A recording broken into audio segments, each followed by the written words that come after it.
যিটো ISPL যিটো আজি কম্পিটিশ্যন আজি আৰম্ভ হ'ব তেনে ক্ষেত্ৰত আপুনি কি মই প্ৰথমতে BTR প্ৰশাসনক মই আন্তৰিক এটা ধন্যবাদ আৰু শুভেচ্ছা জ্ঞাপন কৰিছোঁ যে এইটো এটা হিষ্টৰিক ডিচিশ্যন তেওঁলোকে ল'লে যে ইণ্টাৰ 6 শিডিউল প্ৰিমিয়াৰ লীগ উত্তৰ পূৰ্বাঞ্চলত 10খনৰো অধিক 6 শিডিউল ডিষ্ট্ৰিক্ট আছে এৰিয়া আছে আৰু এইসকলৰ লৈ ইণ্টাৰ 6 শিডিউল প্ৰিমিয়াৰ লীগ আৰম্ভ কৰিছে গতিকে এটা সুন্দৰ আৰম্ভণি আৰু যিহেতু নৰ্থ ইষ্ট ফুটবলৰ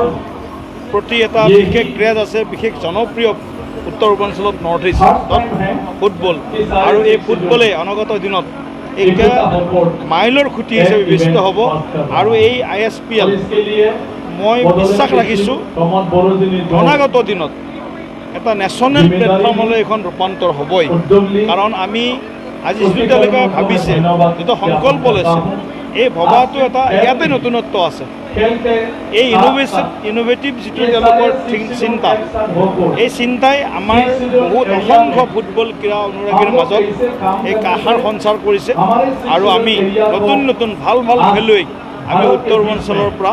ৰাজ্যিক ভিত্তিত ৰাষ্ট্ৰীয় ভিত্তিত আৰু আন্তঃৰাষ্ট্ৰীয় ভিত্তিত আমি নিৰ্মাণ কৰিবলৈ সক্ষম হ'ম গতিকে মই আজি ISPLৰ জৰিয়তে সমগ্ৰ ফুটবলপ্ৰেমী ৰাইজক শুভেচ্ছা জ্ঞাপন কৰিছোঁ আৰু BTRC প্ৰমোদ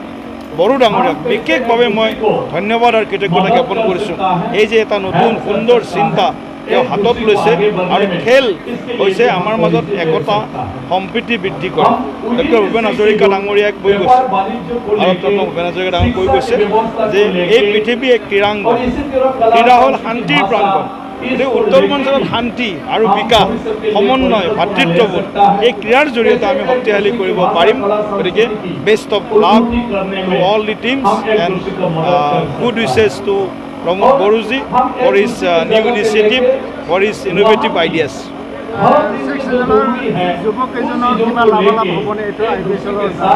নিশ্চিত ৰূপত কাৰণ এই খেলখনৰ যিটো উদ্যোক্তা সেইটো বা যি নামাকৰণ কৰা হৈছে ইণ্টাৰ 6 শিডিউল প্ৰিমিয়াৰ লীগ নিশ্চিতভাৱে এই নামটোৱে তেওঁলোকৰ মাজত আকৰ্ষণ আনিব আৰু নৰ্থ ইষ্টত এটা স্পৰ্টছ ইনফ্ৰাষ্ট্ৰাকচাৰ ক্ৰীড়া আন্তঃগাঁথনি বিভিন্ন অঞ্চলত আমি আমাৰ প্লেটফৰ্মৰ জৰিয়তে খেলো ইণ্ডিয়াৰ জৰিয়তে হওক বা অন্যান্য কেন্দ্ৰীয় আঁচনিৰ জৰিয়তে হওক বা ৰাজ্যিক চৰকাৰসমূহৰ জৰিয়তে হওক আমি খেলৰ এক নতুন আন্তঃগাঁথনি আমি নিৰ্মাণ কৰিবৰ কাৰণে এই প্লেটফৰ্মৰ যোগেদি আমি চেষ্টা কৰিম